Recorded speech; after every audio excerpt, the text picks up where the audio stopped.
am LexiTodd, and I am going to give a brief summary over Case Study 1. A little bit about my client. He is a male, age 3.5 years old, diagnosed with autism spectrum disorder. A little background about him. He is new to ABA, so he's never been in any other setting or environment other than his home setting. The behavior specifically in this case to decrease is crying, screaming, defined as tantrum behavior, including but not limited to property destruction and aggression. The reinforcement and punishment or punishment contingencies in this case, where we see this behavior when we ask him to transition away from preferred activities and or preferred items. So when we need to maybe remove reinforcement to do something else, that is a little non-preferred for him. So these demands increase the likelihood that the tantrum behavior will occur along with either property destruction, aggression, or both.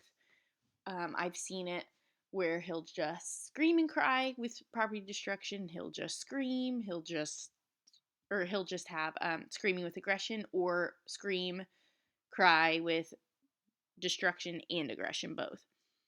So there is a past history of reinforcement for escaping the demands non-preferred activities, which leads to this behavior every time a demand is placed. So in the past, every time he would start to engage in that behavior, he would be able to escape from that.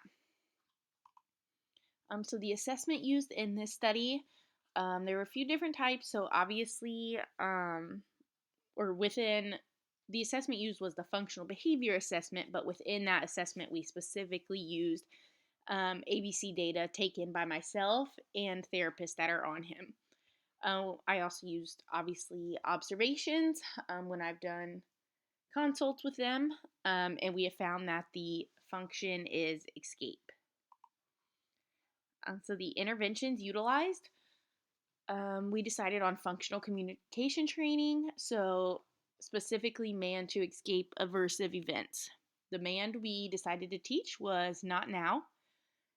So to start this, we would prompt not now before the behavior can fully occur, so before he goes into the tantrum. So those precursors where we start to see him maybe only crying or whining, and we say, hey, you can say not now. Moving on from that step, once he spontaneously started using the escape mands appropriately, we are still honoring every single time to decrease that behavior. So he's essentially escaping every single demand that he wants when he says this mand appropriately. So once this is mastered spontaneously, we move on to reintroducing the demand. So we're not necessarily letting him escape now. So, for example, when the demand is placed, the learner may say, not now.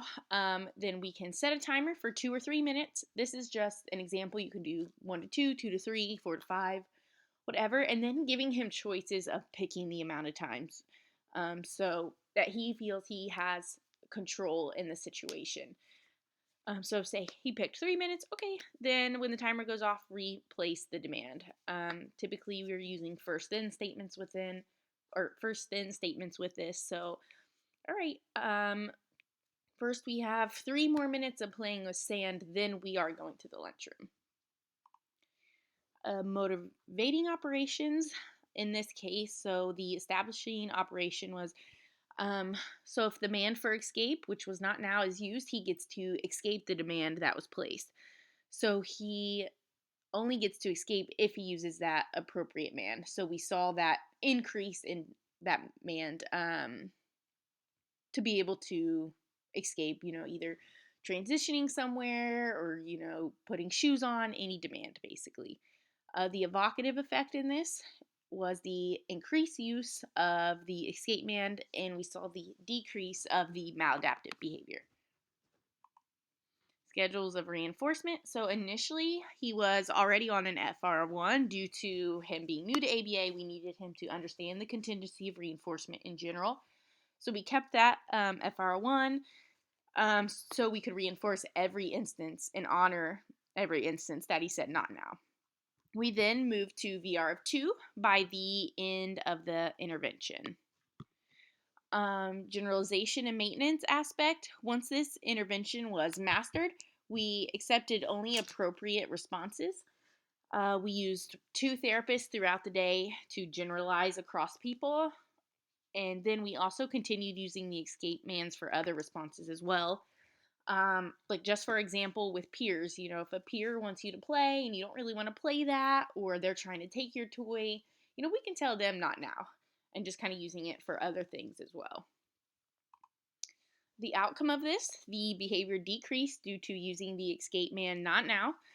We did not, or we did see an overuse of the escape man for a little bit, but this also decreased when we moved schedules of reinforcement from FR1 to FR2, and also when we started replacing the demand and giving him choices and things like that. Sometimes we will still see the crying or screaming, but he's still young. He's a toddler, so it's great. We're not seeing high instances of aggression or property destruction. They're mostly lying at 0 instances or maybe 1 very rarely. Yeah, this is my first case study.